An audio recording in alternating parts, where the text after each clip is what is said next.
He is a rock star. என்னை ஒரு TVS 50 அழைத்து செல்வார். அந்த நாட்களை நான் மறந்ததில்லை. ராபின்சன் நந்தவனத்தில் இருக்கக்கூடிய பூக்களின் மீது மழை விழுந்து கொண்டிருக்கிறது. அண்ணா அன்றைக்கு பேசினார். ஒரு பழைய கலாச்சாரம் தன்னுடைய முகத்தையும் முகவரியையும் இழந்து விட்டது. நான் திராவிட முன்னேற்ற கழகம் என்னும் தென்திசை தீபத்தை தொடங்கி வைக்கிறேன். வெற்றி பெற்றாலும் ஸ்டாலின் முதலமைச்சராக முடியாது, அவருக்கு கட்டம் சரியில்லை என்று ஒரு நூற்றாண்டு சாதனையை 100 நாளில் நிகழ்த்தி இருக்கிறார். என்னுடைய ஆட்சி டிராவிடியன் மாடல். ஒரு சூனியமான நிலையில்தான் அவர் இந்த நாட்டின் முதலமைச்சராக பொறுப்பேற்றார். தமிழ்நாட்டை விழுங்க காத்திருந்த காலகட்டத்தில் ஜெயலலிதா முதலமைச்சராக அந்த நாளில் இந்த டிபேட்ல எல்லாம் இந்த விவாதத்துல எவனாவது என்கிட்ட வந்து மாட்டுவனான்னு பார்த்துட்டு இருக்கேன். ஒருவேளை மாட்ட மாட்டேங்கிறான்.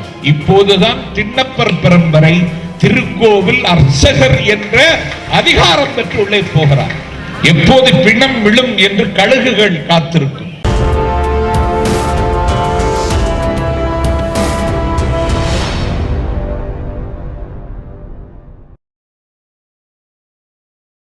செந்தமிழே உயிரே நுகர்ந்தேனே செயலினை முச்சினை உனக்களித்தேனே. வெல்ல முடியாதவன் என்று பேசப்பட்ட ஒருவனை அன்னை தமிழ்நாட்டில் முதலமைச்சர், இன்றைக்கு இந்தியா முழுவதும் பேசக்கூடிய முதலமைச்சராக, இன்றைக்கு பத்திரிகையில he is a rock star என்ற ஆங்கில பத்திரிகைகள் அவருக்கு முத்தாரம் சுட்டி மகிழ்கின்ற அளவுக்கு இந்தியா பின்பற்ற வேண்டிய ஒரு முதலமைச்சராக கழக தலைவர் ஸ்டாலின் விஸ்வரூபம் எடுத்திருக்கிற காலத்தில் இப்படி ஒரு நிகழ்ச்சியை நல்ல திட்டமிட்டு மிக சிறப்பாக ஏற்பாடு செய்து இந்த வாய்ப்பை எனக்கு தந்து வெற்றிகரமாக இயக்கிக் கொண்டிருக்கிற வர்த்தகரணியினுடைய துணை செயலாளர் என் நண்பன் PT பாண்டிச்செல்வம் அவர்களுக்கு என்னுடைய முதற்கண் நன்றியை தெரிவித்துக் கொள்கிறேன். PT பாண்டிச்செல்வம் 1986 ஒரு சொற்பொழிவாளன் ஆக வேண்டும் என்ற கனவோடு தமிழ்நாட்டின் தலைநகர் சென்னைக்கு நான் தஞ்சம் என்று வந்ததற்கு பிறகு எனக்கு கிடைத்த நல்ல நண்பன் PT பாண்டிச்செல்வம். இன்றைக்கு கொஞ்சம் வசதிகளும் வாய்ப்புகளும் வந்தது மாதிரி ஒரு தோற்றம் இருக்கிறது. அன்றைக்கு மணலி கூட்டத்திற்கு PT பாண்டிச்செல்வம் என்னை ஒரு TVS 50 அழைத்து செல்வார். அந்த நாட்களை நான் மறந்ததில்லை. ஒரு தலைமை கழக சொற்பொழிவாளன் என்கிற உயரத்தை தாண்ட முடியாத நான், அன்றைக்கு தருகிற வழிச்செலவில் வாழ்க்கையை நடத்த வேண்டிய கட்டாயத்தில் இருந்த நான், அன்றைக்கு நான் தலைநகர் சென்னையை சுற்றி இருக்கின்ற செங்கல்பட்டு வரைக்கும் போவதற்கு நண்பர் PT பாண்டிச்செல்வத்தினுடைய TVS 50 தான் நான் பயணித்திருக்கிறேன். என்னுடைய பயணம் நிலைமைகள் எதையும் நான் உருவாக்கவில்லை, நிலைமைகள் என்னை உருவாக்கி அன்றைக்கு நான் தலைநகர் சென்னை வந்த பொழுது தாய்மொழியாக இருந்த PT பாண்டிச்செல்வம் கழகம் ஆட்சிக்கு வந்து நடத்துகிற முதல் நிகழ்ச்சிக்கு எனக்கே முன்னுரிமை தந்து அழைத்ததற்காக மீண்டும் ஒரு முறை நன்றி தெரிவித்துக் கொள்கிறேன். அறிவகத்துக்குள்ளே இந்த கூட்டம். நான் மாவட்ட செயலாளர் இளைய அருணாவிடத்தில் சொன்னேன், இந்த மாவட்ட கழகத்தை திறந்து வைத்தது கன்னியாகுமரி மாவட்ட கழகத்தின் செயலாளர் VM ஜான் அண்ணாவின் தலைமையில் இந்த கட்டிடத்தை திறந்து வைத்தார். இன்றைக்கு அறிவகத்தில் கூட்டம், மழை கொட்டிக் கொண்டிருக்கிறது. ராபின்சன் நந்தவனத்தில் இருக்கக்கூடிய பூக்களின் மீது மழை விழுந்து கொண்டிருக்கிறது. அண்ணா அன்றைக்கு பேசினார். ஒரு பழைய கலாச்சாரம் தன்னுடைய முகத்தையும் முகவரியையும் இழந்து விட்டது. காலம் காலமாக காப்பாற்றி வந்த கலாச்சாரத்தின் வேரில் வெந்நீர் விழுந்து கொண்டிருக்கிறது. கண்ணுதர் பெருங்கடவுளும் கழகமோடமர்ந்து பண்ணுறத் தெரிந்த பசுந்தமிழ் மொழி அழிந்து கொண்டிருக்கிறது. அழிந்து கொண்டிருக்கிற மொழியை பேணவும், தூர்ந்து கொண்டிருக்கிற கலாச்சாரத்தை தடுத்து நிறுத்தவும் நான் திராவிட முன்னேற்ற கழகம் என்னும் தென்திசை தீபத்தை தொடங்கி வைக்கிறேன். இந்த தீபம் அணையாமல் காப்பதற்கு அஞ்சா நெஞ்சம் கொண்ட வீரர்கள் தேவை. என்னை நம்பி வந்தால் சுகம் கிடைக்கும், சுபிட்சம் கிடைக்கும், சொர்க்கத்திற்கு வழி கிடைக்கும், பதவி கிடைக்கும், பல்லக்கில் பவனி வரலாம், பல கோடி தேடலாம் என்று கருதுகிறவர்கள் என்னை நம்பி வர வேண்டாம். என்னை நம்பி வரக்கூடியவர்களுக்கு நான் பரிசாக தருவது சிறைச்சாலை, சித்திரவதை, வீர மரணம் இதை ஏற்றுக்கொள்ள விருப்பம் உள்ளவர்கள் மட்டும் வாருங்கள் தம்பி என்று அண்ணா அறைகூவல் விட்டு தொடங்கிய திராவிட முன்னேற்ற கழகம் இன்றைக்கு 100 ஆண்டு கண்ட திராவிட இயக்கமாக இன்றைக்கு தமிழ்நாட்டில் எழுந்து நிற்கின்றது. திராவிட முன்னேற்ற கழகத்தினுடைய முதல்வராக இவருக்கு வாய்ப்பே இல்லை என்றார்கள். அதுதான் ரொம்ப சங்கடமான செய்தி. தேர்தலில் திமுக வெற்றி பெற்றாலும் வெற்றி பெறாது, வெற்றி பெற்றாலும் ஸ்டாலின் முதலமைச்சராக முடியாது, அவருக்கு கட்டம் சரியில்லை என்று பல பேர் திண்ணையில் இருந்து பேசிக் கொண்டிருந்தார்கள். ஆனால் இன்னைக்கு தமிழ்நாட்டினுடைய முதலமைச்சர் ஹீஸ் எ ராக் ஸ்டார் என்று உலகம் போற்றக்கூடிய இடத்தில் ஒரு மாநிலத்தினுடைய முதலமைச்சர் பேசப்படுகிறார் என்றால் இன்றைக்கு அந்த முதல்வர் தான் இன்றைக்கு பேசப்படுகிறார். ஆகவே சத்தம் இல்லாமல் சில சாரை பாம்புகள் கடித்தாலும் சரித்திரம் தொடர்கிறது என்பதை சொல்லுகின்ற வகையில் தமிழ்நாட்டினுடைய முதலமைச்சராக அண்ணன் ஸ்டாலின் பொறுப்பேற்று 100 நாளை கடந்திருக்கிறார். ஒரு நூற்றாண்டு சாதனையை 100 நாளில் நிகழ்த்தி இருக்கிறார்.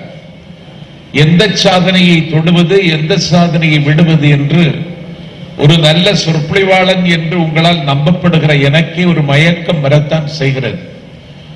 ஆனால் திராவிட முன்னேற்ற கழகத்தினுடைய ஆட்சி இன்றைக்கு இந்தியாவிற்கு வழிகாட்டுகிறது என்கிற வகையில் என்னுடைய ஆட்சி திராவிடியன் மாடல், இது திராவிட மாடலாக இருக்கும் என்று அவர் எடுத்த எடுப்பிலே அண்ணன் ஸ்டாலின் சொன்னது மட்டுமல்ல, அன்றைக்கே தன்னுடைய ட்விட்டர் பக்கத்தில் we belong to Dravidian stock, நாங்கள் திராவிட பாரம்பரிய களஞ்சியத்தில் இருந்து வந்திருக்கிறோம் என்பதை பதிவு செய்து இந்த ஆட்சி யாருடைய ஆட்சி என்பதையும் அவர் தெளிவாகவும் தீர்க்கமாகவும் சொல்லிவிட்டார். ஆனால் இந்த ஆட்சி 100 ஆண்டு சாதனை என்ன, 100 நாள் சாதனை என்ன என்று கேட்டால், அண்ணன் முதலமைச்சராக பொறுப்பேற்கிற பொழுது தமிழ்நாடு வெட்டவெளி வானமாக இருந்தது. அவர் முதலமைச்சராக பொறுப்பேற்கிற பொழுது தமிழ்நாடு வெட்டவெளி பொட்டலாக இருந்தது. இன்றைக்கு வெட்டவெளி வானத்தில் விடிவில்லுகள் பூத்திருக்கின்றன. வெள்ளருக்கங்காட்டில் இன்றைக்கு முல்லை மலர்கள் பூத்திருப்பதை தமிழ்நாட்டு மக்கள் இன்றைக்கு பார்க்கிறார். ஒரு சூனியமான நிலையில்தான் அவர் இந்த நாட்டின் முதலமைச்சராக பொறுப்பேற்றார். 36,000 பேர் அன்றைக்கு கொரோனா கோவிட்-19 என்கிற பெருந்தொற்றால் பாதிக்கப்பட்டு மருத்துவமனைகளிலே இடமில்லாமல் 108 ஆம்புலன்ஸில் வைத்துக் கொண்டு நோயாளிக்கு சிகிச்சை அளிக்கக்கூடிய அளவுக்கு ஆக்சிஜன் தட்டுப்பாடு, மருந்து தட்டுப்பாடு என்கிற நிலையில் ஒரு பெருந்தொற்று தமிழ்நாட்டை விழுங்க காத்திருந்த காலகட்டத்தில் தமிழ்நாட்டினுடைய முதலமைச்சராக ஸ்டாலின் பொறுப்பேற்கிறார். எந்த துறையை பற்றியும் யோசிக்க விடாமல் மரணம் நம்மை துரத்தி கொண்டிருந்த வேளையில் நம்மை யார் காப்பாற்றுவார்கள் என்று தமிழ்நாட்டு மக்கள் தவித்த காலகட்டத்தில் யாரால் காப்பாற்ற முடிகிறதோ இல்லையோ, என்னால் உங்களை காப்பாற்ற முடியும் என்ற நம்பிக்கையை தந்து 36,000 பேர் பாதிக்கப்பட்ட தமிழ்நாட்டில் இன்றைக்கு வெறும் 120 பேர் தான் பாதிக்கப்பட்டார்கள் என்ற ஒரு செய்தியை இந்தியாவுக்கு தந்து கொண்டிருக்கிறார் தமிழ்நாட்டின் முதலமைச்சர். இந்த நிலைமை இன்றைக்கு பெருந்தொற்றை எதிர்கொள்வதில் வெற்றி பெற்ற ஸ்டேட் என்று பேசப்படுகிற கேரளாவில் இல்லை. இந்தியாவின் பெரிய மாநிலம் ஒரு தேர்தலை சந்திக்க ஆயத்தமாகி வரக்கூடிய ஊப்பியில் இல்லை. இந்திய துணைக்கண்டத்தில் இந்த சாதனையை திராவிட முன்னேற்ற கழகத்தின் கழக தலைவர் தளபதி ஸ்டாலின் நிகழ்த்தி காட்டியிருக்கிறார். ஏதோ தண்ணீர் ட்ரெயினில் வந்ததை நாம் கேள்விப்பட்டிருக்கிறோம், பார்த்திருக்கிறோம். ஆனால் இன்றைக்கு ஆக்சிஜன் ட்ரெயினில் வருகிறது. எத்தனை ட்ரெயின் என்றால் 80 ட்ரெயின் தமிழ்நாட்டில் கொரோனா பெருந்தொற்றால் பாதிக்கப்பட்ட மக்களுக்கு செலுத்துவதற்கு ஆக்சிஜன் தட்டுப்பாடு ஏற்பட்டதற்கு பிறகு 80 ட்ரெயினில் ஆக்சிஜன் கொண்டு வந்தது மட்டுமல்ல, கடல் கடந்த நாடுகளில் இருந்தும் ஆக்சிஜனை இறக்குமதி செய்த அரசு அண்ணன் ஸ்டாலின் அவர்களின் அரசு.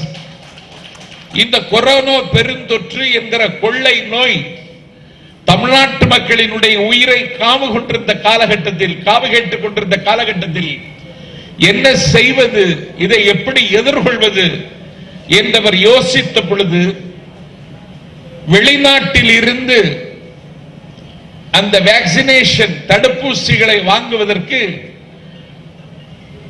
டெல்லியை நம்பி இருக்காமல், அவர்களை அண்டி பிழைக்காமல், தமிழ்நாட்டுக்கு தேவையான வேக்சினேஷன் கோவிஷீல்டாக இருந்தாலும் கோவாக்சினாக இருந்தாலும் வெளிநாட்டில் இருந்து வாங்குவதற்கு ஓபன் டெண்டர் விட்ட முதல் ஆட்சி இந்தியாவிலேயே தலைவர் அண்ணன் ஸ்டாலின் அவர்களின் ஆட்சி. இன்றைக்கு இந்த பெருந்தொற்றை முறியடிப்பதில் நாம் வெற்றி பெற்றிருக்கிறோம். மூன்றாவது அலை வருவதற்கான வாய்ப்புகள் இருக்கிறது என்றாலும் 1 கோடி பேருக்கு மேல் தடுப்பூசி போடப்பட்டிருக்கிற நிலையில் அதை தற்காத்துக் கொள்ளுகிற அளவுக்கு தமிழ்நாடு இன்றைக்கு எழுந்து நிற்கிறது என்பதை தமிழ்நாட்டின் சுகாதாரத்துறை அமைச்சர் என்னுடைய மதிப்பிற்குரிய நண்பர் மாசு அவர்கள் இதை எதிர்கொள்ள நாங்கள் தயாராக இருக்கிறோம் என்று இன்றைக்கு அறிவிக்கிறார்.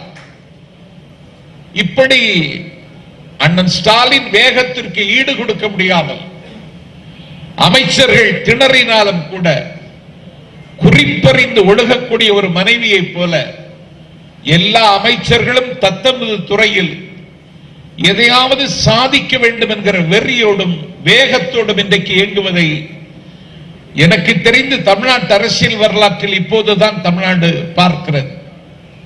ஒரு 100 நாளில் மத்திய அரசாங்கத்தினுடைய உதவி நமக்கு பெரும் அளவில் கிடைக்கவில்லை என்பதை விட கிடைக்கும் என்கிற உத்தரவாதமும் இல்லாத சூழலில் இந்த ஆட்சி லக்கானை கையில் வைத்துக் கொண்டு தமிழ்நாட்டினுடைய நிர்வாகத்தை அவர் திறம்பட நடத்துவதில் அவர் முன்னுரிமை கொடுத்தார் என்பதற்கு முதல் அடையாளம் தமிழ் இலக்கிய நெடுஞ்சாலையில் மிகப்பெரிய மாளிகைகளை எழுப்பிய ஒரு மகத்தான அறிஞர் இறையன்பு IAS தமிழ்நாட்டின் சீஃப் செக்ரட்டரி என்று அறிவித்தார்.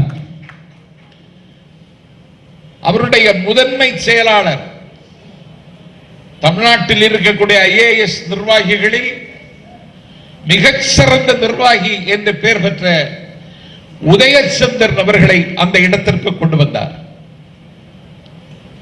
சென்னை கார்ப்பரேஷன் இது ஊழலால் புதைந்து கொண்டிருந்த சூழலில் கொரோனா பெருந்தொற்று பேரபாயம் நம்மை நெருக்கிக் கொண்டிருந்த பொழுது புயலா வெள்ளமா பேரிடரா அதை எதிர்கொள்வதற்கு தமிழ்நாட்டில் ஒரு அதிகாரி இருக்கிறார் என்றால் அவர் கபன் சிங் பேடி என்று தெரிந்து கொண்டு அவரை இந்த சென்னை மாநகராட்சியினுடைய ஆணையாளராக இன்றைக்கு அறிவித்து தலைநகர் சென்னை இன்றைக்கு காப்பாற்றப்பட்டிருக்கிறது.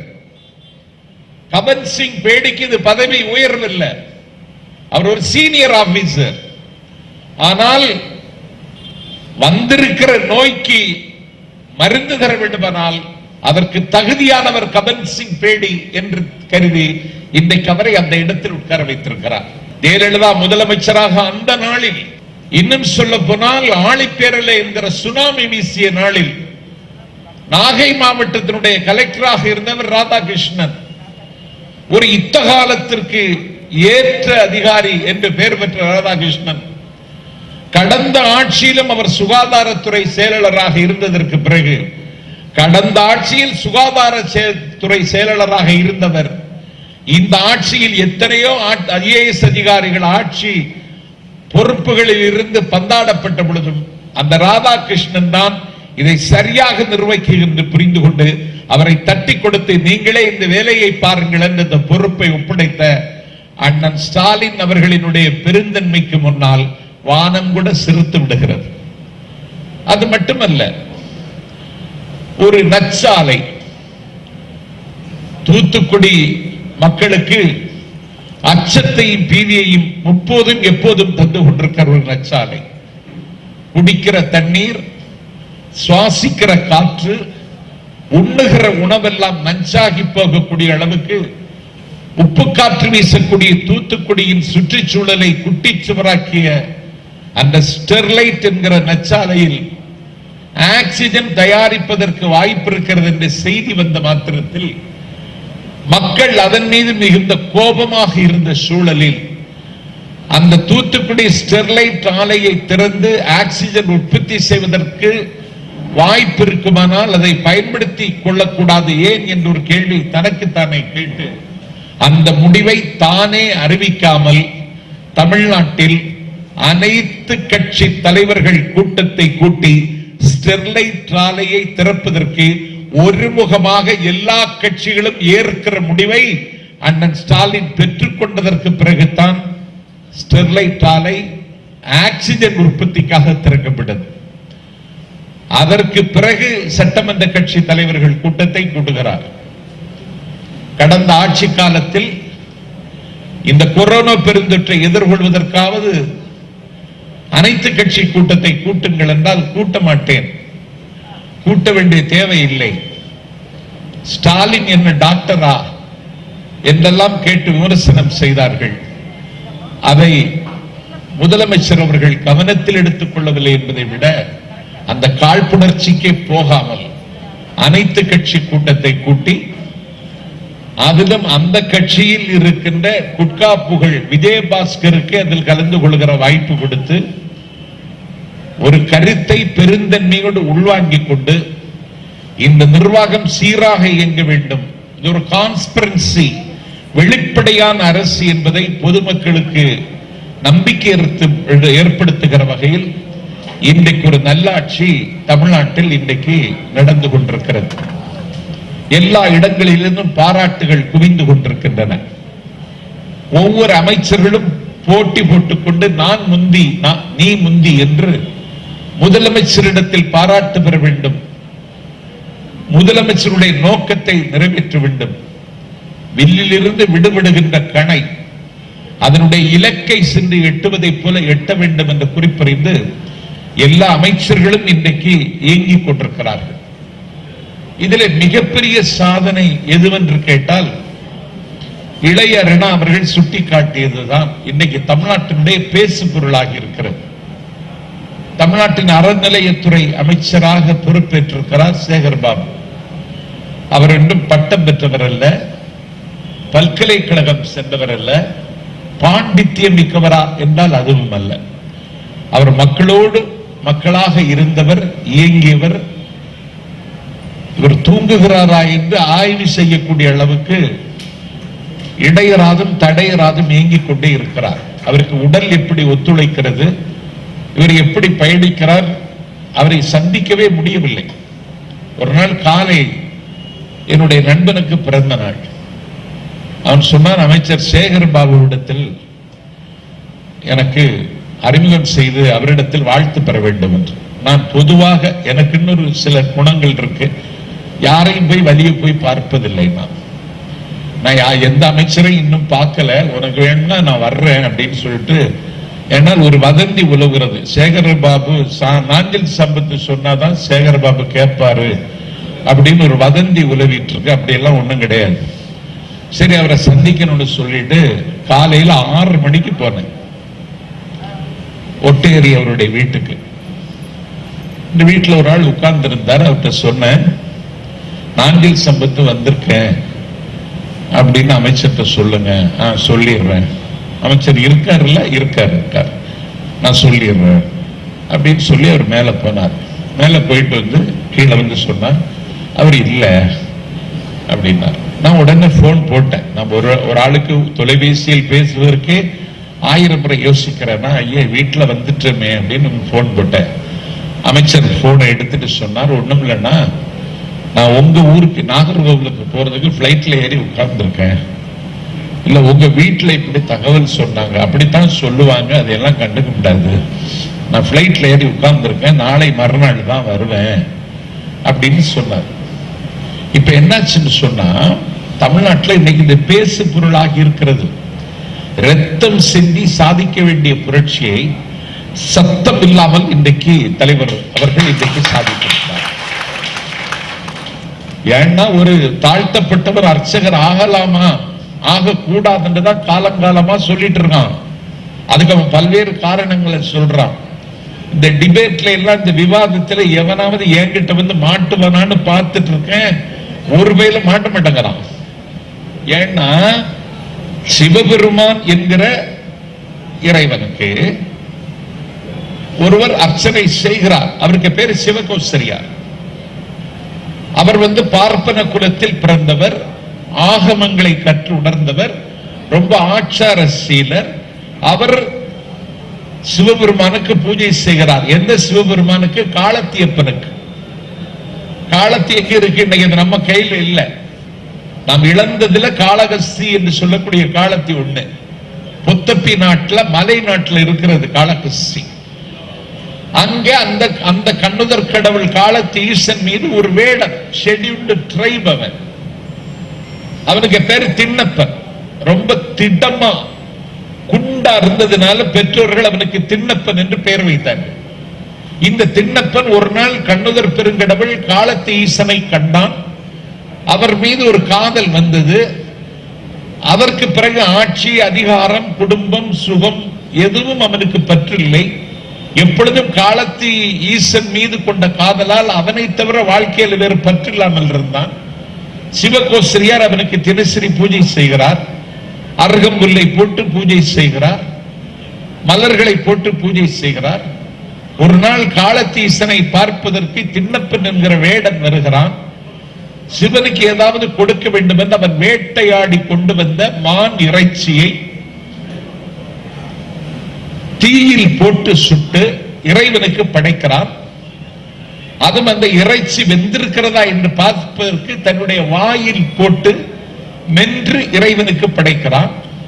அடுத்த நாள் அர்ச்சகர் வருகிறார். ஆகமம் கற்ற அர்ச்சகர், ஆசாரசீலம் நிறைந்த அர்ச்சகர் சிவகோசரியார் வருகிறார். இறைவனுக்கு முன்னாலே இறைச்சி துண்டுகள் எல்லாம் கிடப்பது கண்டு அதிர்ச்சி அடைகிறார். அவர் இறைவனிடத்தில் பேசுகிறார். இது என்ன அநியாயம்? இதை நான் எப்படி சுத்தப்படுத்துவது? இந்த அழுக்கை எப்படி அகற்றுவது? உனக்கு கண் இல்லையா என்று அவர் இறைவனை பார்த்து கடிந்து கொள்கிறார். நீ என் மீது கோபப்படாதே, கொஞ்சம் பொறுத்திரு, மறைந்திருந்து பார் என்று சொல்லுகிறார். அடுத்த நாளும் திண்ணப்பன் வருகிறான். வேட்டையாடி கொண்டு வருகிறான். வேட்டையாடி கொண்டு வந்து இறைச்சியை படைக்கிறான். இறைச்சியை படைப்பதை சிவகோசரியார் பார்க்கிறார். இறைவனுடைய ஒரு கண்ணில் இருந்து ரத்தம் வருகிறது. ரத்தம் வந்த உடனே தடி கொண்டு பலர் தலையில் அடித்ததை போல், இடி வந்து இதயத்தில் விழுந்ததை போல துடிக்கிறார். யாரு? திண்ணப்பன் வேடன். அவரு துடிக்கல, சிவகோசரியார். அவர் எல்லாம் பேஷா நடக்கும்னு அப்பவும் சொல்லிட்டு தான் இருக்கோம். ஆனா இவர் துடிக்கிறார். அந்த ரத்தம் வடிவதை நிறுத்துவதற்கு என்ன செய்வது என்று சொல்லி காடெல்லாம் சுற்றி எல்லா பச்சிலைகளையும் பறித்து கொண்டு வந்து சாறு பிழிந்து இறைவனுடைய கண்ணில் விடுகிறார். ரத்தம் வருவது நிற்கவில்லை. இனி என்ன செய்வது? ஊனுக்கு ஊன் தான் மருந்து என்று தன்னுடைய கண்ணை இடந்து சிவபெருமான் கண்ணில் அப்பினான். ரத்தம் வடிவது நின்றது. அடுத்த நாள் மீண்டும் வந்து பார்த்தால் அடுத்த கண்ணிலும் ரத்தம் வருகிறது. இவரிடத்தில் இருப்பதோ ஒரு கண் தான். இனி என்ன செய்வது? எனக்கு கண்ணல்ல முக்கியம், எனக்கு சிவபெருமான் முக்கியம் என்று சொல்லி அடுத்த கண்ணை இடப்பதற்கு அவர் கை வைத்து அந்த கண்ணை எடுத்துட்டா எந்த இடத்துல கண்ணை வைக்கணும்னு சொல்லி அந்த சிம்பல் அடையாளம் தெரியாம போயிடும்னு சொல்லி தன்னுடைய கால் செருப்பை எடுத்து சிவபெருமானுக்கு பக்கத்தில் வச்சிட்டு அடுத்த கண்ணை இடந்து அப்ப வருகிற பொழுது சிவபெருமானே சொன்னான் திண்ணப்பனை பார்த்து, திண்ணப்ப கண்ணப்ப. அதனாலதான் திண்ணப்பனாருக்கு கண்ணப்பனார்னு ஒரு பெயர் வந்துச்சு. கண்ணப்பன் என்பதோர் அன்பின்மை கண்டவன், என்னப்பன் என்பதோர் என்று சொல்லி மாணிக்க வாசகர் பாடுகிறார். அந்த திண்ணப்பர்களுக்கு, இறைவன் மீது தீராத காதல் கொண்டவர்களுக்கு கோவில்களில் அர்ச்சனை செய்வதற்கே ஆகம விதி இடம் தரவில்லை, சட்டம் இடம் தரவில்லை என்று இந்த நாட்டில் உச்ச நீதிமன்றம் வரைக்கும் சொன்ன பொழுது இப்போதுதான் திண்ணப்பர் பரம்பரை திருக்கோவில் அர்ச்சகர் என்ற அதிகாரம் பெற்று உள்ளே போகிறார். யார் போறா? பெண் போகிறாள். கரூர் மாவட்டத்தை சார்ந்த சகாஞ்சனா பெரிய சாதனைங்க. இத எனக்கு வருத்தம்லாம் இந்த மேடை போட்டு பொதுவெளியில பேசுவதற்கு வாய்ப்பில்லையேன்னு தான் நான் வருந்துறேன். சகாஞ்சனா ஒரு பெண்மணி. பெண்கள் அர்ச்சகராகலாமா, பெண்கள் சபரிமலைக்கு வரலாம் என்று உச்ச நீதிமன்றம் தீர்ப்பு சொன்னால் உச்ச நீதிமன்றத்தினுடைய தீர்ப்பை நடைமுறைப்படுத்த முடியவில்லை கேரளாவில். இன்னைக்கு தேனம்பாக்கத்தில், மாடம்பாக்கத்தில், தேனுபுரீஸ்வரர் ஆலயத்தில் ஒரு ஒடுக்கப்பட்ட சமூகத்தில் பிறந்த சகாஞ்சனா என்கிற பெண்மணி கையில் மலரை எடுத்து நமச்சிவாய வாழ்க, நாதந்தாள் வாழ்க அப்படின்னு அர்ச்சனை செய்கிற அதிசயம் நடக்குது. தாங்கிக்கிடுவாங்களா?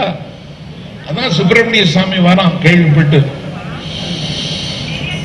எப்போது பிணம் விழும் என்று கழுகுகள் காத்திருக்கும்.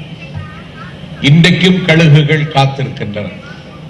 ஆனால் எல்லாவற்றையும் அரசியல் அமைப்பு சட்டப்படி, அரசியல் அமைப்பு சட்டம் நமக்கு எந்த உரிமைகளை தந்திருக்கிறதோ அந்த உரிமைகளை நிலைநாட்டுகிற வகையில் ஒரு சட்டப்படியான ஆட்சியை தமிழ்நாட்டில் முதல்வர் ஸ்டாலின் அவர்கள், அண்ணன் ஸ்டாலின் அவர்கள் தந்து கொண்டிருக்கிறார்கள்.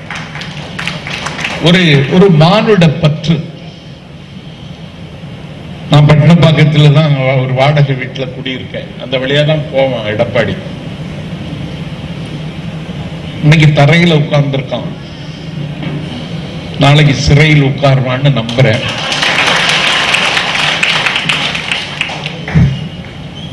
அவன் இடைச்சர்கள், பாலிடிக்ஸ்ல இடைச்சர்கள் வந்துடும். அது எந்த கட்சியிலேன்னு கிடையாது, இடைச்சர்கள் வந்துடும். அவர் இடைச்சர்கள். அவன் முதலமைச்சராகி என்ன செய்துட்டான்? ஒரு மெழுகுவர்த்தி ஏந்தி கடற்கரைக்கு மே 17 இயக்கத்தினுடைய தலைவர் திருமுருகன் காந்தி வர்றார். அவரை கைது செய்கிறார்கள். கைது செய்தது மட்டுமல்ல, குண்டர் சட்டம் ஏவப்படுகிறது. கட்சி அரசியல் நான் விலகுகிறேன் அப்படின்னு சொல்லி, நான் பெரியார் அண்ணா கொள்கையை பேசி வளர்ந்த நான் ஒரு பாசிச சக்திகளை வீழ்த்துவதற்கு முகம் தருகின்ற திமுகவுக்கு பேசுகிறேன் என்று நான் மேடை ஏறியதற்கு பிறகு என் மீது காழ்ப்புணர்ச்சி கொண்டவர்கள் ஒரு யூடியூப் சேனலுக்கு கொடுத்த இன்டர்வியூ. ஒவ்வொரு தலைவரை பற்றியும் கேட்டார்கள். எல்லா தலைவரையும் கேட்டாங்க. அன்புமணியை பற்றி கூட என்ன கேட்டாங்க. ஒரு வார்த்தையில சொல்லணும், நறுக்குன்னு சொன்னேன். அன்றைக்கு இருந்த பிஜேபி கட்சியின் மாநில தலைவரை பற்றி கேட்டாங்க. நான் சொன்னேன், அடுத்த நாள் என் வீடு தாக்கப்பட்டது. நான் உணவகம், சங்கீதா உணவகத்திற்கு சென்ற பொழுது அந்த இடத்தில் என்னை கொன்று முடிப்பதற்கு ஆயுதங்களோடு வந்தார்கள். எப்படியோ ஒரு நண்பன் என்னை காப்பாற்றி அவன் வீட்டில் கொண்டு வைத்திருந்தான். என் மீது ஒரே நாளில் 12 வழக்குகள். என்ன வழக்குன்னா, உமன்ஸ் ஹராஸ்மெண்ட் கேஸ். இப்படி ஒரு ஆட்சி தமிழ்நாட்டில் நடந்தது. அது யார? தமிழிசைய. அது யாரு? நாஞ்சில் சம்பத். இதை போடுறாங்க. அதாவது கருத்து சுதந்திரத்தினுடைய எல்லா இடங்களிலும் அதை கல்லறைக்கு அனுப்புகிற ஆட்சியாக இருந்த ஆட்சி இன்னைக்கு தூத்துக்குடி ஸ்டெர்லைட் ஆலை போராட்டத்தில் ஈடுபட்டவர்கள் மீது வழக்கை போடப்பட்ட வழக்குகளை எல்லாம் ஸ்டாலின் திரும்ப பெற்றுட்டார். சாத்தான்குளம் பிரச்சனையில போராடியவர்கள் மீது போடப்பட்ட வழக்கு திரும்ப பெற்றுவிட்டது. பச்சை தமிழகத்தினுடைய தலைவர் என் பாசத்திற்குரிய நண்பன் உதயகுமார் அணு உலைகளுக்கு எதிராக அவர் நடத்திய போராட்டத்தின் மீது போடப்பட்ட ஆயிரக்கணக்கான வழக்குகள் திரும்ப பெறப்பட்டது. இன்றைக்குத்தான் தமிழ்நாட்டில் ஜனநாயகம் தங்க நாற்காலியில் உட்கார்ந்திருக்கிறது என்றால் தமிழ்நாட்டில் முத்துவேலர் மகன் மூகா என்கிற கலைஞரின் பிள்ளை இன்றைக்கு ஜனநாயகத்தை தங்க நாற்காலியில் உட்கார வைத்திருக்கிறார். எல்லாருக்கும் பதில் சொல்றார். எந்த அச்சத்துக்கும் அவர் ஆட்படவில்லை. தமிழ்நாட்டில் இன்றைக்கு அவர் செய்திருக்கிற சீர்திருத்தம், ரிப்பன் மாளிகையில் இருந்த தமிழ் வாழ்க்கைங்கிறத எடுத்துட்டான். தமிழ்நாடு முழுவதும் நகராட்சி அலுவலகங்களில், மாவட்ட ஆட்சித்தலைவர் அலுவலகங்களில் தமிழ் வாழ்க இருந்த போர்டை எடுத்துட்டான். இன்னைக்கு எல்லா இடங்களிலும் தமிழ் வாழ்க என்று பளிச்சுன்னு இருக்கு. இன்னைக்கு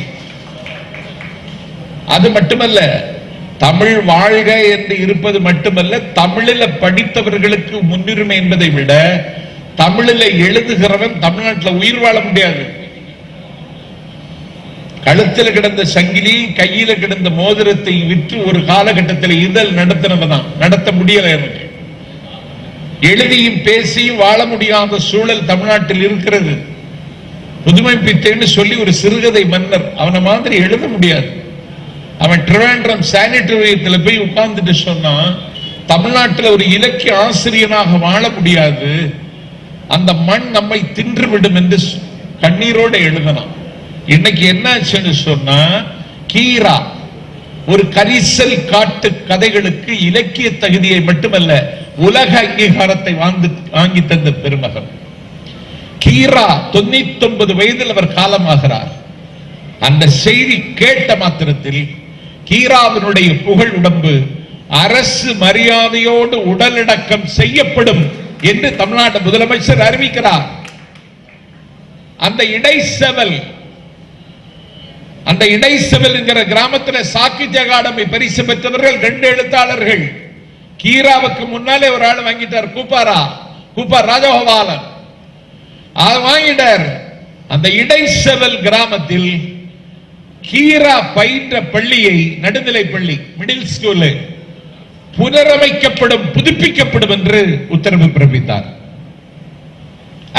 ஐயங்கார் வராமல், அன்னி மிதிக்காமல், அருந்ததி பார்க்காமல் திராவிட இயக்கம் தமிழ்நாட்டில் திருமணங்களை நடத்தியது என்றால், ஒரு தமிழ் முனிவர், அவருக்கு பேர் இளங்குமரன், அவர் குரல் வழி திருமணங்களை தமிழ்நாடு முழுக்க நடத்தினார்.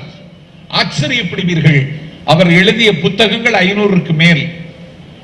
அவர் திருச்சி காவிரிக்கரை ஓரத்தில் அல்லூரில் ஒரு தவச்சாலை வைத்து இயங்கிக் கொண்டிருந்தார். அந்த பெருமகன் இறந்தார் என்ற செய்தி வந்த பொழுதும் அவருக்கும் அரசு மரியாதையோடு உடலடக்கம் என்று அறிவித்து இன்றைக்கு நடைமுறைப்படுத்தியது மட்டுமல்ல, எழுத்தாளர்களுக்கு அவர்கள் விரும்புகிற இடத்தில் வீடு, பாராட்டு பத்திரம், 5 லட்சம் ரூபாய் ரொக்க காசு என்று எழுத்தாளர்களுக்கு அறிவித்திருக்கிறார். இப்போ பெண்கள் தலை நிமிர்ந்து நிற்கிறார்கள். எல்லா பேருந்திலையும் முதல் கையெழுத்தே அதுதான். பெண்கள் பேருந்தில் இலவச பயணம். இதுல ஆண்களுக்கு கொஞ்சம் சங்கடம் இருக்கத்தான் செய்து. ஒரு பேருந்தில் அடி கூட விழுந்துருச்சு. கணவனும் மனைவியுமாக ஏறுறாங்க. நடத்துனர் அவங்களுக்கு டிக்கெட் வேண்டாம், உங்களுக்கு மட்டும் எடுங்கன்னு கேட்கிற. அவளுக்கு எடுக்கணும்னா எடுக்காண்டானா எனக்கு எடுக்க முடியாது அப்படின்னு அவர் தகராறு பண்றார். அது முடியாதுன்னு சொல்றார், தகராறு வந்துருது. அப்படின்னா அவளுக்கும் எடுக்கிறார். யாரு அந்த ஆளு? கண்டக்டர் சொல்றாரு, முதலமைச்சர் உத்தரவு போடுறாரு பெண்களுக்கு கட்டணம் இல்லைன்னு. அப்ப முதலமைச்சர் சொல்லையா, எங்களுக்கு இல்லைன்னு சொல்லையா அப்படின்னு அவர் கத்துறாரு. ஒரு மிகப்பெரிய பாதிப்பு. இன்னைக்கு இதுல எத்தனை பேருன்னா, கிட்டத்தட்ட 78 லட்சம் பேர் பயணம் செய்திருக்கிறார்கள். இந்த ஆட்சியை இனிமேல் யாராவது ஏதாவது அசைத்து பார்க்க முடியுமா? இந்த ஆட்சியை இனிமேல் குறுக்கு சால் ஓட்டி இந்த ஆட்சிக்கு அவப்பெயரை யாராவது உருவாக்க முடியுமா? பெண்களுக்கு அது ஒரு சாதனைன்னா 4000 ரூபாய் வந்துடுச்சு, 14 வகை பொருட்கள் வந்தாச்சு. இப்ப தகுதி உள்ள பெண்களுக்கு உரிமை தொகை என்று சொல்லி மாதம் 1000 ரூபாய் கொடுப்பதற்கான வேலை திட்டங்கள் நடந்து கொண்டிருக்கிறது. இது ஒரு பக்கம். இதை தாண்டி ஒரு சாதனை என்னன்னா, ஒரே நாள் 35 தொழிற்சாலைகள் தமிழ்நாட்டில் தொடங்குவதற்கு புரிந்துணர்வு ஒப்பந்தம் போட்டு இன்றைக்கு அது நடைமுறைக்கு வந்து கொண்டிருக்கிறது. தமிழ்நாடு முழுக்க எல்லோரும் மகிழத்தகுந்த வகையில் அவர் முதலமைச்சராக பொறுப்பேற்கின்ற பொன்வேளையில் சொன்னார், இவருக்கு வாக்களித்தோம் என்று வாக்களித்தவர்கள் மகிழ்ச்சி அடையும்படியும், வாக்களிக்காதவர்கள் இவருக்கு வாக்களிக்காமல் விட்டுவிட்டோமை என்று வருந்தும்படியும் என்னுடைய ஆட்சி இருக்கும் என்று அறிவித்ததை முதலமைச்சர் அவர்கள் இன்றைக்கு நடைமுறைப்படுத்திக் கொண்டிருக்கிறார்கள். தன்னுடைய முனைப்பும் தன்னுடைய மூப்பையும் முன்வைக்காமல் எதுவாக இருந்தாலும் ஒரு குழுவை போட்டு பரிசீலித்து அந்த குழுவினுடைய ஆலோசனைகளை பெற்றுக்கொண்டு எல்லாம் தெரிந்தவனாக ஒருவர் இருக்க முடியாது என்பதை இயல்பாகவே உணர்ந்து ஒரு ஜனநாயக பண்போடு ஒரு நிர்வாகம் தமிழ்நாட்டில் இன்றைக்கு நடைபெற்றுக் கொண்டிருக்கிறது. என் பெருமைக்குரியவர்களே, தமிழ்நாடு முழுவதும் இன்றைக்கு இருக்கக்கூடிய இளைஞர்கள் மிகுந்த நம்பிக்கையோடு இருக்கிறார்கள். 1 கோடி இளைஞர்களுக்கு இந்த 5 ஆண்டு காலத்தில் வேலையை பெறக்கூடிய அளவுக்கு தமிழ்நாடு முழுவதும் இண்டஸ்ட்ரி ரெவல்யூஷன் ஒன்றை தொடங்குவதற்கு தொழில்துறை அமைச்சர் தங்கம் தென்னரசு ஏற்கனவே வேகமாக இயங்குகிறவர். அவர் தலைமையில் இன்றைக்கு அந்த தொழில்துறை வேகமாக இயங்கிக் கொண்டிருக்கிறது. ஒரு தொழில்துறை அனுமதி பெறுவதற்கு கடந்த ஆட்சி காலத்தில் எவ்வளவு சங்கடம் இருந்தது என்பதை தொழில் நடத்துகிறவர்களுக்கு தெரியும். இன்னைக்கு அந்த சங்கடமே இல்லை. தொழில் செய்ய வேண்டும் என்று விண்ணப்பிக்கிற அனைவருக்கும் அதற்கான அனுமதியை 24 மணி நேரத்தில் கொடுப்பதற்கு முதலமைச்சர் உத்தரவிட்டு அது இன்றைக்கு நடைபெற்றுக் கொண்டிருக்கிறது. இனி ஒண்ணு, வாக்குறுதியை நிறைவேற்றல அப்படின்னு நேற்றுக்கு கூட வள்ளுவர் கோட்டத்தில் ஒரு தான் ஆர்ப்பாட்டம் பண்ணியிருக்கான். அவன் பேர் மறந்துட்டார்.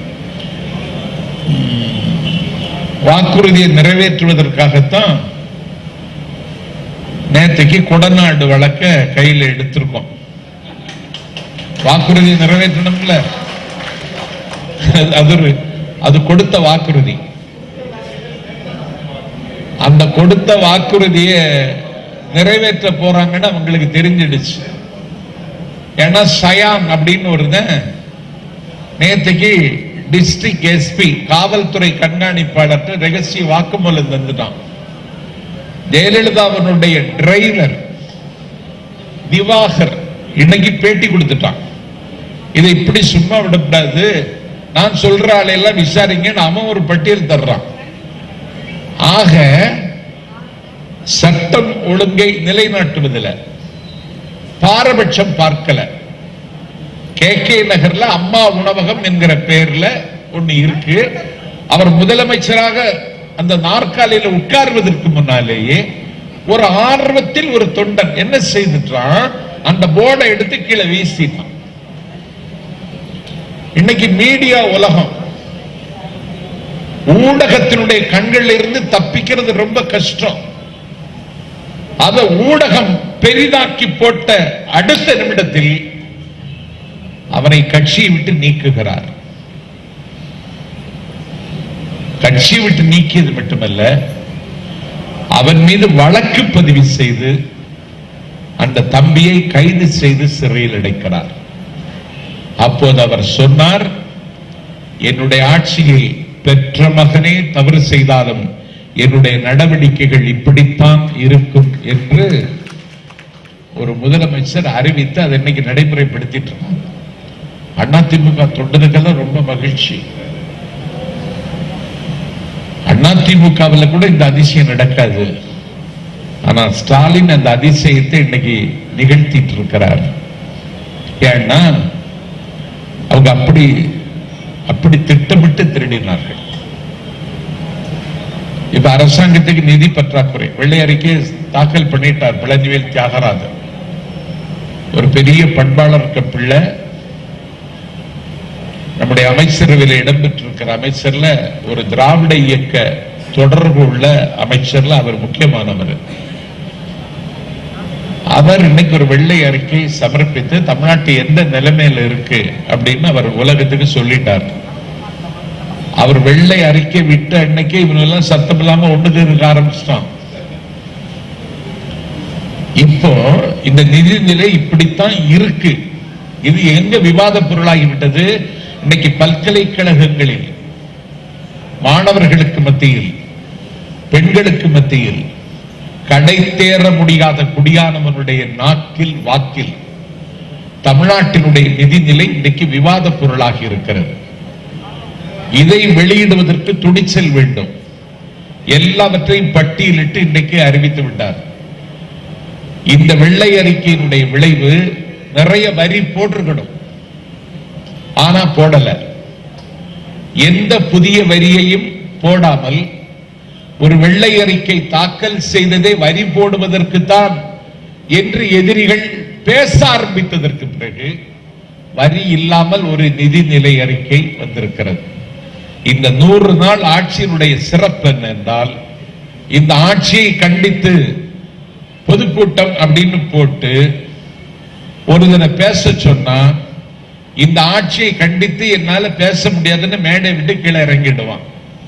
எதிரிகள் கேள்வி கேட்க முடியாத அளவுக்கு, எதிரிகள் விமர்சனம் செய்ய முடியாத அளவுக்கு இந்தியாவில் ஒரு ஆட்சி நடைபெற்றுக் கொண்டிருக்கிறது என்றால் கழகத் தலைவர் ஸ்டாலின் ஆட்சி அது தமிழ்நாட்டில் நடந்து கொண்டிருக்கிறது. இது வாக்குறுதி வரம்புக்குள்ள வரல. இப்ப பாண்டி செல்வம் எனக்கு அண்ணாவின் தமிழ் கனவு, தெற்கில் உதித்த சூரியன், எனக்கு மேடையில் இருக்கிற நிர்வாகிகளுக்கெல்லாம் அந்த புத்தகத்தை பரிசாக தந்தார். இன்னைக்கு இந்த பொன்னாடைன்னு ஒண்ணு போடுவாங்க, பார்த்தா பளபளபளன்றோம், துடைக்கவும் முடியாது, தூரப்படவும் முடியாது. இன்னைக்கு ஒரு கலாச்சார புரட்சி இது. அவர் இன்னைக்கு உருவாக்கி இருக்கிற புரட்சி என்னாச்சுன்னா, இந்தியாவுடைய பிரைம் மினிஸ்டர் நரேந்திர மோடியை சந்திக்கிற பொழுதும் செம்மொழி சிற்பிகள்னு புத்தகத்தை கொடுக்கிறார். அதனால அரண்டுடான். ஏன்னா செம்மொழி, தி கிளாசிக்கல் லாங்குவேஜ் என்கிற தகுதி என்னுடைய தமிழ் மொழிக்கு மட்டும்தான் உண்டு, படிச்சு பார் அப்படின்னு கொண்டு கொடுத்துட்டார். குடியரசுத் தலைவரை சந்திச்சார். ஒன்லி போட்டோ ஆல்பம் அது, மதுரை. அந்த புத்தகத்தை குடியரசுத் தலைவர் கொடுத்தார். குடியரசுத் தலைவர் கலைஞர் படத்தை திறக்க வருகிறார். தமிழ்நாட்டின் தலை சிறந்த எழுத்தாளர்கள் கீரா, ராஜம் கிருஷ்ணன், சீசு செல்லப்பா இவர்கள் எழுதி ஆங்கிலத்தில் மொழிபெயர்க்கப்பட்ட புத்தகத்தையும் திருக்குறள் இங்கிலீஷ் டிரான்ஸ்லேஷன் அவர் கையில கொடுக்கிறார். இன்னைக்கு கொடுக்க ஆரம்பிச்ச பிறகு என்னாச்சுன்னா, தமிழ்நாட்டின் மேதகு கவர்னர் பன்வாரிலால் புரோஹித் தன்னை சந்திக்க வருகிறவர்களுக்கும் புத்தகம் கொடுக்கிறார் என்ற ஒரு செய்தி வருகிறது என்றால், கான்ஸ்டிடியூஷன் அத்தாரிட்டியே இன்னைக்கு அண்ணன் ஸ்டாலின் வழியை பின்பற்றுகிறது என்கிற ஒரு நிலைமையை அவர் தமிழ்நாட்டில் உருவாக்கி இருக்கார். நான் சொன்னேன், முதலமைச்சர் இருந்தா வெட்டி பந்தா பெரிய வண்டி இண்டி அதெல்லாம் எனக்கு வேண்டான்ட்டார். நான் சென்னைக்கு வந்தா நடைபயிற்சிக்கு செல்வார். ரோட்டினுடைய சாலையினுடைய ஒரு பக்கம் வண்டி போயிட்டு இருக்கு, இந்த பக்கம் வண்டி போயிட்டு இருக்கு, நடுவில் மட்டும் வண்டி போகல. நான் டிராபிக் போலீஸ்ல கேட்டேன், ஏன் நடுவில் மட்டும் வண்டி போகல, வண்டிகளை எல்லாம் ஒதுக்கி விடுங்க என்னன்னு கேட்டேன். முதலமைச்சர் வந்துட்டு இருக்காரு, எனக்காக எந்த வாகனங்களை நிறுத்தக்கூடாது அப்படின்னு சொன்னதுனால நாங்களா இந்த ஏற்பாடு பண்ணியிருக்கோம்னு சொன்னது மட்டும் இல்ல, முதலமைச்சர்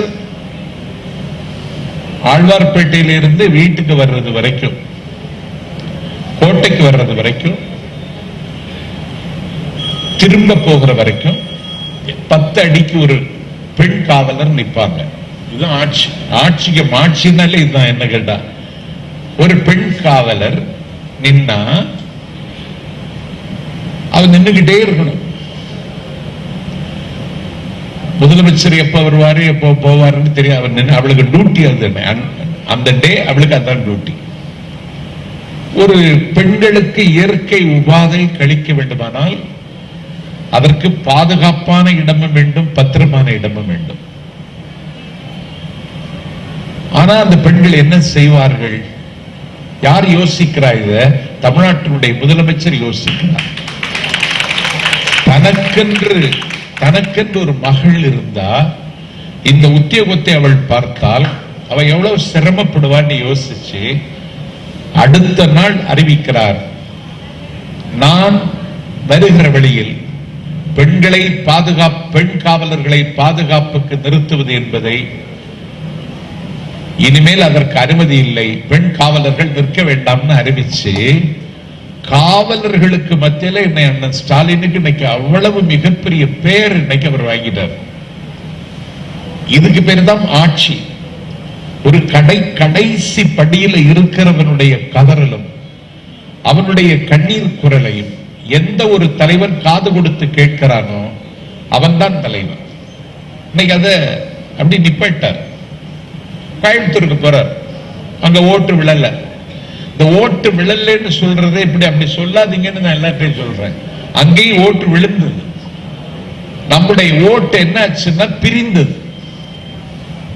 அதனால அந்த வெற்றி சமவெளி, அந்த வெற்றி என்கிற முகட்டுக்கு நம்ம வர முடியல. அங்கேயும் நமக்கு அமைப்பு பலமா இருக்கு, நிர்வாகிகள் உற்சாகமாக வேலை பார்த்தாங்க. அங்க ஒரு காஸ்டிசம் விளையாடியது. அதையும் தாண்டி நம்ம இவ்வளவு ஓட்டு வாங்கி இருக்கிறோம். அந்த கோயம்புத்தூர் நமக்கு வாக்களிக்காத பகுதி அப்படின்னு சொல்லி ஒரு வஞ்சினம் அண்ணன் ஸ்டாலினுக்கு இல்ல. கொரோனா பெருந்தொற்று வந்ததற்கு பிறகு 2 தடவை போனார். 2 தடவை போய் இஎஸ்ஐ ஹாஸ்பிடல் தொழிலாளர்களுக்கான மருத்துவமனையில் போய் பாதிக்கப்பட்ட நோயாளியை பார்க்க வேண்டும் என்று தலைமை மருத்துவரிடத்தில் சொல்லுகிறார். ஆட்சி தலைவர் அது வேணுமா அப்படின்னு கேட்கிறார். தலைமை மருத்துவர் சீரியஸான பேஷண்ட் எல்லாம் இருக்காங்க அப்படிங்கிறார். எல்லாவற்றையும் காது கொடுத்து கேட்டுவிட்டு இந்த சீரியஸான பேஷண்ட் தான் டாக்டர்கள் பார்த்து மருந்து கொடுக்கிறார்கள். இந்த சீரியஸான பேஷண்ட பார்த்து தான் செவிலியர்கள் அவர்களுக்கு சிகிச்சை கொடுக்கிறார்கள். அந்த சீரியஸான பேஷண்ட இவர்களுக்கெல்லாம் தலைமை தாங்குகிற நான் பார்க்க கூடாது என்று சொல்வதில் என்ன நியாயம் இருக்கிறது என்று தமிழ்நாட்டின் முதலமைச்சர் அந்த கிட்டு என்பாங்க இங்கிலீஷ்ல, அந்த கவச உடையை அணிந்து பாதிக்கப்பட்ட நோயாளிகளை மரண பயம் இல்லாமல் நேருக்கு நேர் நின்று அவர்களிடத்தில் அதெல்லாம் விசாரித்தார். இப்படி ஒரு முதலமைச்சரை பார்க்க முடியாது. சில முதலமைச்சர் பிரதமர்லாம் குகையில் இருந்தது மாதிரி இருக்கும். ஆனா எங்க முதலமைச்சர் வெளியில வர்றார். கொரோனா பெருந்தொற்றில் பாதிக்கப்பட்ட நோயாளியை கூட அவர் இன்றைக்கு பார்க்கிறார். இப்ப இதை என்ன ஆகுறான், என்ன சொல்றான்? இன்னைக்கு கர்நாடகத்தில் ஒரு குரல் வருது. அங்க இப்ப ஒரு பொம்மை முதலமைச்சராக, அங்க வர்ற முதலமைச்சர்கள் எல்லாருமே பொம்மை தான். ஆனா இப்ப பசவராஜ் பொம்மைன்னு சொல்லி முன்னாள் முதலமைச்சர் எஸ்.ஆர். பொம்மைக்கு மகன் இன்னைக்கு முதலமைச்சர் இருக்கிறார். காங்கிரஸ் கட்சியின் தலைவர் சீதாராமையாவும் எல்லா கட்சி தலைவர்களும் அந்த முதலமைச்சருக்கு ஒரு கோரிக்கை வைக்கிறான். தமிழ்நாட்டில் ஒரு முதலமைச்சர் இருக்கான், அவன் பேர் முத்துவேல் கருணாநிதி ஸ்டாலின். டெல்லியில இருக்கிற அரசு பெட்ரோலுக்கும் டீசலுக்கும் விலை குறைக்கலைன்னா தமிழ்நாட்டினுடைய முதலமைச்சர் 3 ரூபாய் பெட்ரோலுக்கு இன்னைக்கு விலை குறைத்து எத்தனை பேரு 2 கோடி இளைஞர்கள் இன்றைக்கு அதனுடைய பலன் பெற்றுக் கொண்டிருக்கிறார்கள். எத்தனை பேரு? 2 கோடி பேர். 2 வீலர் இல்லாத தம்பிகள் தமிழ்நாட்டில் இல்லை. இன்னைக்கு பெண்கள் இதயத்தில் இடம்பெற்று, இந்த நாட்டில் உழைக்கும் இளைஞர்களுக்கு மத்தியில் இடம்பெற்று, இந்த நாட்டில் தமிழ் பேசக்கூடியவர்களுடைய இதயத்தில் தங்கச்சிம்மாசனம் பெற்று, இந்த நாட்டில் ஒரு நல்ல நிர்வாகத்திற்கு ஆசைப்படுகிறவர்களினுடைய நெஞ்சிலே தனக்கென்று ஒரு அசையாத இடத்தை பெற்று ஒரு முதலமைச்சர் 24 மணி நேரமும் இயங்கிக் கொண்டிருக்கிறார். யார் வேணும்னாலும் பார்க்க முடிகிறது. அவரை எல்லாரும் பார்க்கிறார்கள். அந்தி மாலை சாய்ந்தால் அறிவாலயத்தில் பார்க்கிறார். காலை நேரத்தில் கோட்டைக்கு புறப்படுவதற்கு முன்னால் வீட்டில் பார்க்கிறார். எந்த கடிதம் எழுதினாலும் முதலமைச்சர் பார்க்கிறார். கட்சி தலைவர்களே பார்க்க மாட்டாங்க. ஒரு முதலமைச்சர் கடிதத்தை பார்க்கிறார் என்பதை விட உங்கள் தொகுதியில் ஸ்டாலின் என்று தேர்தலுக்கு முன்னால் நாடு முழுக்க பயணம் செய்து பொதுமக்களிடமிருந்து வாங்கிய மனுக்களை, அந்த மனுக்கள் மீது ஒரு தீர்வு காண்பதற்கு அதற்கு ஒரு தனி துறை உருவாக்கி அதற்கு ஒரு ஸ்பெஷல் ஆபீசர் IAS அதிகாரி ஷில்பா ஷெட்டியை நியமித்து இன்றைக்கு 2,20,000 மனுக்கள் மீது 100 நாட்களில் நடவடிக்கை எடுக்கப்பட்டிருக்கிறது. 100 நாள்ல 2,20,000 மனுக்கள் மீது இந்த ஆட்சியில் இன்னைக்கு நடவடிக்கை எடுக்கப்பட்டிருக்கிறது. இந்த ஆட்சிக்கு அவப்பெயரை உருவாக்குவதற்கு யார்தான் முயற்சித்தாலும் அதற்கு வாய்ப்பில்லாத அளவுக்கு பாய்ந்து செல்லக்கூடிய ஒரு படுங்கி நீரோடை போல ஒரு நிர்வாகத்தை முதலமைச்சர் அவர்கள் தமிழ்நாட்டு மக்களுக்கு தந்து கொண்டிருக்கிறார்கள். நீ கொடுத்த வாக்குறுதியை நிறைவேற்றல, அதுக்கு என்ன சொல்றான்? நீட்ட சொல்றான். நீட்டு தேர்வு கூடாது என்பது திமுகவினுடைய கொள்கை. கலைஞர் முதலமைச்சராக இருந்த பொழுது நீட்டு தேர்வு தமிழகத்தில் நடக்கவில்லை. ஜெயலலிதா முதலமைச்சராக இருந்த பொழுது தமிழ்நாட்டில் நீட்டு தேர்வு நடக்கவில்லை. கையாலாகாத காசுக்கு குறைக்கிற சில கூலி பயல்கள் இந்த நாட்டின் நிர்வாகத்திற்கு தலைமை தாங்க வந்த பொழுது நீட்டு தேர்வு நடத்தப்பட்டது. நீட்டு தேர்வு நடத்தியதற்கு சூழலில் ஒரு இன்றைக்கு நிதியமைச்சராக இருக்கிற ஒரு பெண்மணி தமிழ்நாடு அமைச்சரவையில் தீர்மானம் போட்டு நீங்கள் எங்களுக்கு அனுப்புங்கள், இந்த வருடம் உங்களுக்கு விதிவிலக்கு பெற்று தருகிறேன் என்று சொல்லி தமிழ்நாடு அமைச்சரவையில் போட்ட தீர்மானத்துக்கு டெல்லி மதிப்பளிக்கவில்லை என்பதை விட அந்த தீர்மானத்தை கையெழுத்து போடாமல் திருப்பி அனுப்பியதற்கு பிறகு அந்த தீர்மானம் எங்கே கிடக்கிறது என்று 2.5 வருஷம் அவர்களுக்கு தெரியல. இன்னைக்கு சட்டமன்றத்தில் என்ன கேள்வி தெரியுமா? நீட்டு தேர்வுக்கு விலக்கு வேண்டும் என்று பேசிக்கொண்டு ஒரு பக்கத்தில் நீட்டு தேர்வு எழுதுவதற்கு மாணவர்கள் தயாராகி கொண்டிருக்கிற நிலையில் தமிழ்நாடு அரசினுடைய நிலைப்பாடு என்ன? யார் கேள்வி கேட்கிறார்? திருவல்லிக்கேணி சேப்பாக்கம் தொகுதி சட்டப்பேரவை உறுப்பினர் உதயநிதி ஸ்டாலின் கேள்வி கேட்டு முத்துவேலர் கருணாநிதி ஸ்டாலின் பதில் சொல்லுகிறார். இந்த கூட்டத்தொடர் முடிவதற்குள் நீட்டு தேர்வுக்கு விதிவிலக்கு வேண்டும் என்று இதே சட்டமன்றத்தில் தீர்மானம் நிறைவேற்றி அனுப்பப்படும். இது இன்னைக்குள்ள கரண்ட் நியூஸ். என்ன சொல்றீங்க இதுக்கு? நீங்க அதுல உறுதியாக இருந்தீங்களா? இல்ல. இன்னைக்கு என்ன ஆச்சு? காங்கிரஸ் அல்லாத முதலமைச்சர்கள், மேற்கு வங்காளத்தில் மம்தா பானர்ஜி, ஒடிசாவில் பிஜு பட்நாயக், கேரளாவில் பினராயி விஜயன், ஜார்க்கண்ட்,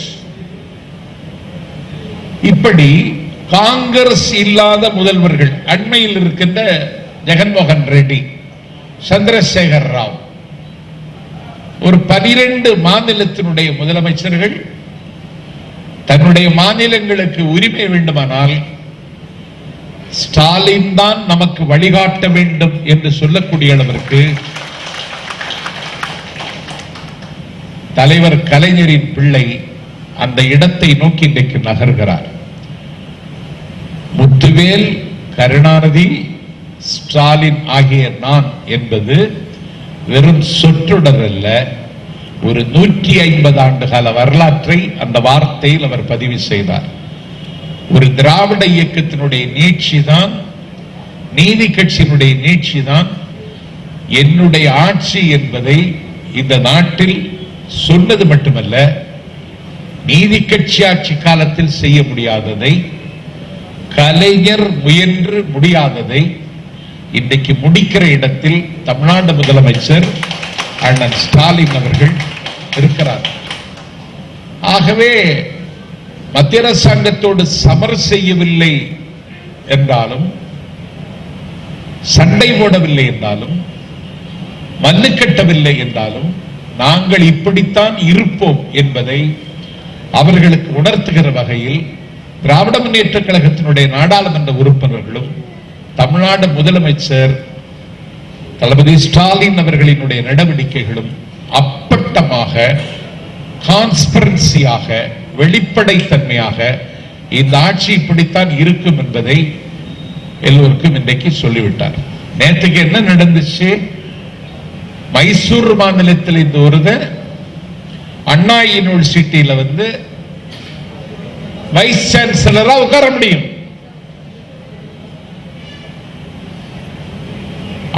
மைசூர் மாநிலத்தில் பிறந்தவன் தமிழ்நாட்டு யூனிவர்சிட்டியில எப்படி சான்சலர் ஆக முடியும்? முடிந்தது. தமிழ்நாட்டினுடைய உயர்கல்வித்துறை அமைச்சருக்கு தெரியாமலேயே அவன் டெல்லியில இருக்கின்ற உயர்கல்வித்துறை, டெல்லியில் இருக்கக்கூடிய மனித கல்வித்துறை அமைச்சருக்கு கடிதம் எழுதினார். 3 ஆண்டு காலம் குப்பை கொட்டி நடவடிக்கை எடுக்க வேண்டிய அளவுக்கு குற்றங்கள் புரிந்ததற்கு பிறகு இன்றைக்கு அதே அண்ணா யூனிவர்சிட்டி இன்டர்நேஷனல் லெவல்ல உலக அரங்கில் பேசப்படுகிற இடத்திற்கு அது கொண்டு வரப்படும் என்ற உத்தரவாதத்தை தந்தது மட்டுமல்ல, அதே பல்கலைக்கழகத்தில் பல ஆண்டு காலம் பணியாற்றிய வேல்ராஜ் என்பவர் அதே பல்கலைக்கழகத்தின் துணைவேந்தராக நம்முடைய முதலமைச்சர் அவர்கள் நிர்மாணித்திருக்கிறார்கள். இதுல கவர்னர் தலையிட முடியாது. தலையிட்டா நடக்கிறது வேற. அப்படி அவர் தகவமைத்துக் கொண்டார், தற்காத்துக் கொண்டார், ஒரு டிப்ளமசியாக நடந்து கொண்டார். எல்லோருக்கும் பொதுவானவராக முதலமைச்சர் இருக்க வேண்டும் என்கிற அந்த அழகான தோற்றத்தை மிக கண்ணியமாக வெளிப்படுத்திய தலைவராக இன்றைக்கு அவர் இருக்கிறார். இந்த பக்கம் பேரூர் சாந்தலிங்க ராமசாமி அடிகளார், அந்த பக்கம் தவத்திரு குன்றக்குடி அடிகளார், 2 அடிகளார் உட்கார்ந்துருக்காங்க. அதுக்கு நடுவில் முதல்வர் ஸ்டாலின் உட்கார்ந்திருக்காரு. அந்த படம் கண்கொள்ளா காட்சி. அடிகளார பார்த்த உடனே அடிகளார் காலிலே விழுந்துருவான். அவங்கள கௌரவமா உட்கார வச்சு தமிழ் அர்ச்சனை மொழி, அனைத்து சாதியினரும் அர்ச்சகர்கள், இதற்கு தமிழ்நாட்டு மக்களிடம் என்னுடைய அனுமதி வாங்க, இதுக்கு அத்தாரிட்டி நீங்க தான் அப்படின்னு அவங்க 2 பேரையும் வச்சு அன்னைக்கு கலைஞர் இதைத்தான் செய்தார். குன்றக்குடி அடிகளார், பெரிய அடிகளார் காலம் சென்றார், அவரை உட்கார வச்சிருப்பார். இன்னைக்கு அந்த ஆதீனத்திற்கு தலைமை தாங்கக்கூடியவரை இன்னைக்கு உட்கார வச்சு இன்னைக்கு நடத்திட்டு இருக்கார். இனி ஒரு உண்மையை சொல்றேன் உங்களுக்கு. மதுரை ஆதீனம் இறந்துட்டார். 1986 கோவை இந்திய எதிர்ப்பு மகாநாட்டில் மதுரை ஆதீனம் பேசுறார். அந்த மாநாட்டில் தான் நான் அறிமுகம். அன்னைக்கு நான் பேசும் சொன்னேன், இவருக்கு கழுத்துல கிடக்கிறது ருத்ராட்சம் இல்ல, எல்லாம் வெடிக்குண்டுகள்னு நான் பேசின மாநாட்டில். அண்ணா அறிவாலய திறப்பு விழாவுக்கு இவ்வளவு சிரமப்பட்டு கட்டியிருக்கீங்களேன்னு சொல்லி தன்னுடைய கழுத்துல கிடந்த தங்கச் சங்கிலி, கையில கிடந்த பொன் விலையெல்லாம் கலட்டி தலைவர்கிட்ட அன்னைக்கு அவர் கொடுத்துட்டார். இன்னைக்கு அவர் இறந்துட்டார். 1000 கோடிக்கு மேல இருக்கும் சொத்து மதுரை ஆதீனத்துக்கு. 1600 ஆண்டு கால பாரம்பரியம் உள்ளது. அந்த மடத்தை ஆக்கிரமிக்கணும்னு திட்டம் போட்டார்கள். எங்கிருந்து திட்டம் போடுறான்? கைலாசாவிலிருந்து திட்டம் போடுறான்.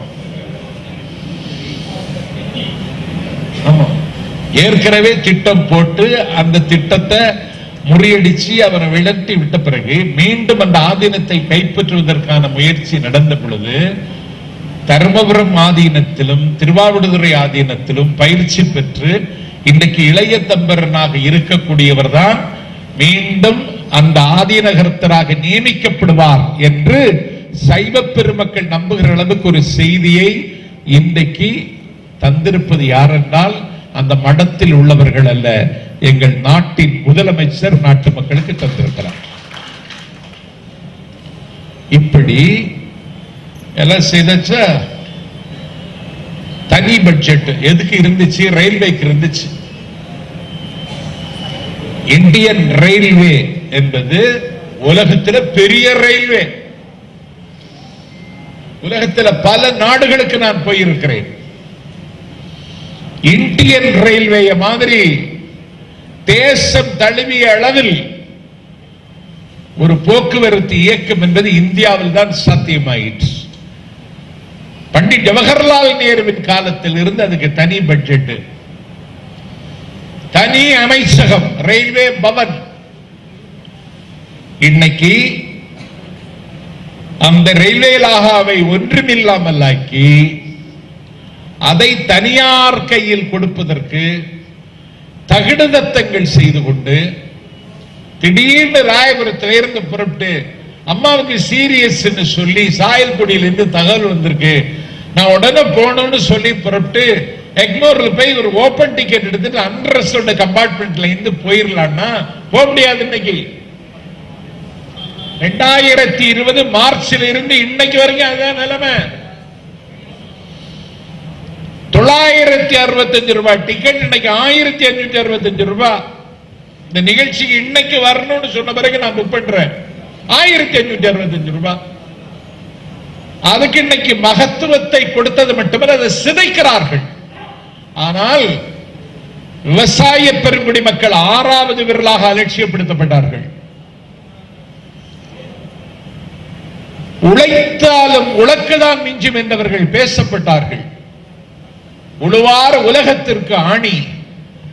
அவன் நடந்து செல்லுகிற சாலையில் இன்றைக்கு டெல்லியில் ஆணி அடிக்கப்படுகிறது. 10 மாதங்களாக போராடி கொண்டிருக்கிறார்கள். நாடு தழுவிய அந்த போராட்டம், உலகத்தின் கவனத்தை கவர்ந்த அந்த போராட்டம் இன்னைக்கு தமிழ்நாட்டில் வேளாண்மைக்கென்று தனி நிதிநிலை அறிக்கை என்று அறிவித்தது மட்டுமல்ல, அந்த நிதிநிலை அறிக்கையை சம்பந்தப்பட்ட துறை அமைச்சர் MRK பன்னீர்செல்வம் அறிவிக்கிற பொழுது இந்த நிதிநிலை அறிக்கையை வல்லாதிக்கத்தின் அடக்குமுறைக்கு மத்தியில் தொடர்ந்து வேளாண் சட்டங்கள் திரும்ப பெற வேண்டும் என்று போராடி கொண்டிருக்கிற விவசாயிகளுக்கு இந்த நிதிநிலை அறிக்கையை சமர்ப்பிக்கிறேன் என்று எங்க தீர்மானம்? தமிழ்நாடு சட்டமன்றத்தில் தீர்மானம். நம்ம சுவாசிக்கிற காற்று, உண்ணுகிற உணவு, இதில் எல்லாம் மிகப்பெரிய சீர்திருத்தங்கள் நம்ம கொண்டு வரணும். கொண்டு வரலைன்னா அடுத்த சந்ததி ஆரோக்கியமாக இருக்காது. அதனால இன்னைக்கு என்ன ஆச்சுன்னா, இயற்கை வேளாண்மையை நோக்கி தமிழகம் திரும்பும் என்கிற உத்தரவாதத்தை வேளாண் துறை அமைச்சர் தந்திருப்பது மட்டுமல்ல, அந்த பாசன பரப்பு நிலங்களின் எண்ணிக்கை உயர்த்தப்படும் என்ற உத்தரவாதம் தந்தது மட்டுமல்ல, விவசாயிகள் உற்பத்தி செய்யக்கூடிய பொருளுக்கு உரிய விலை கிடைப்பதற்கு வருகிற நாட்களில் உறுதியான நடவடிக்கைகள் எடுக்கப்படும் என்று சொன்னதோடு இல்லாமல், இந்த நாடு விவசாயிகளை பராமரிக்கிற நாடு தமிழ்நாடு என்பதை நிரூபிக்கிற வகையில் இன்னைக்கு ஒரு தனி பட்ஜெட் அறிவிச்சு. இனிதான் இன்னொரு ஸ்டேட் இதை ஃபாலோ பண்ணுவான். அடுத்த ஸ்டேட் தமிழ்நாடு இந்தியாவின் காலடியில் கிடக்கிறது என்று ஏறி மிதித்த காலம் மாறி தமிழ்நாடு இந்தியாவின் காலடியில் இருந்தாலும் இந்த நாடுதான் இந்தியாவுக்கு வழிகாட்டும். அண்ணா அன்னைக்கு சொன்னார், இந்தியாவின் வரலாறு கங்கை கரையில் இருந்து எழுதக்கூடாது, இந்தியாவின் வரலாறு காவிரி கரையில் இருந்துதான் எழுத வேண்டும் என்று அண்ணா சொன்னார். அண்ணா சொன்னது இதுவரைக்கும் நடைமுறைக்கு வரவில்லை. இப்பொழுது அண்ணன் MK ஸ்டாலின் அவர்கள் முதலமைச்சராகி இந்தியாவின் வரலாறை காவிரி கரையிலிருந்து தமிழர்கள் தொடங்குகிறார்கள் என்கிற தித்திப்பான செய்தியை அவர் உலகத்திற்கு வழங்கியிருக்கிறார். இப்படி ஒரு ஆட்சி தமிழ்நாட்டில் இன்னைக்கு நடந்துட்டு இருக்கு. குறை இருக்கலாம், குறை இல்லைன்னு நான் சம்பத்து சொல்ல மாட்டேன்.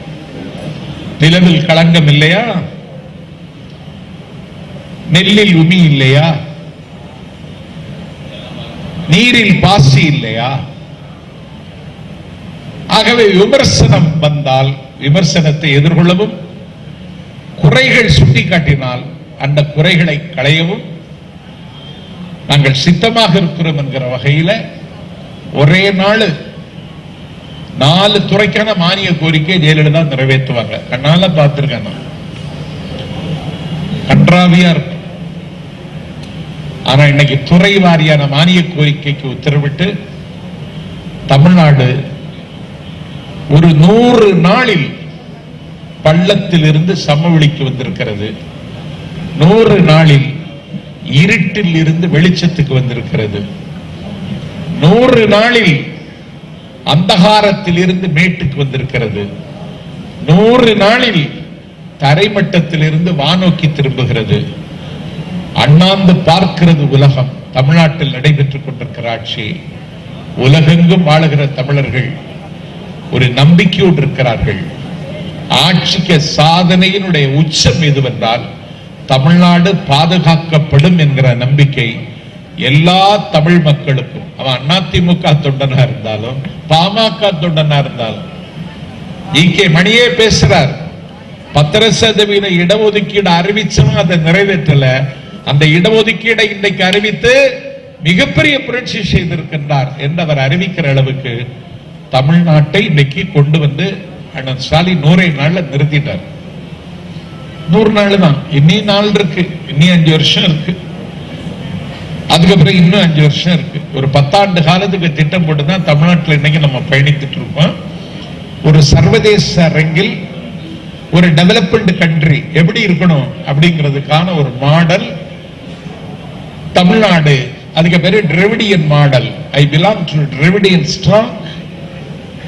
ஐ am proud to call myself Dravidian என்று சொல்லுகிற அண்ணாவின் மணிவாசகத்திற்கு இலக்காகுகிற வகையில் ஒரு ஆட்சியையும் ஒரு கட்சியையும் ஒரே நேரத்தில் இயக்கிக் கொண்டிருக்கின்ற வெற்றி திருமகன் அண்ணன் ஸ்டாலின்.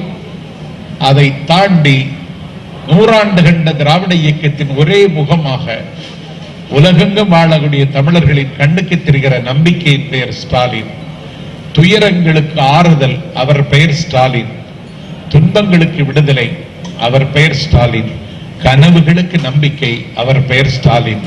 அந்த நம்பிக்கையின் மீது நம்பிக்கை வைப்போம், நமது நாட்டையும் மொழியையும் காப்போம் என்று சொல்லி வர்த்தகரணியின் சார்பில் வடிவமைக்கப்பட்டிருக்கின்ற இந்த அற்புதமான கருத்தரங்கில் கலந்து கொண்டு செவிவிடுத்து கடைசி வரை காத்திருந்து கேட்ட உங்கள் கால் மலரில் என் கண்மலரை வைத்து வணங்கி இந்த நிகழ்ச்சிக்கு வடிவம் தந்திருக்கின்ற பாண்டி செல்வத்தை வாழ்த்தி விருப்பமில்லாமல் விடைபெறுகிறேன். நன்றி, வணக்கம்.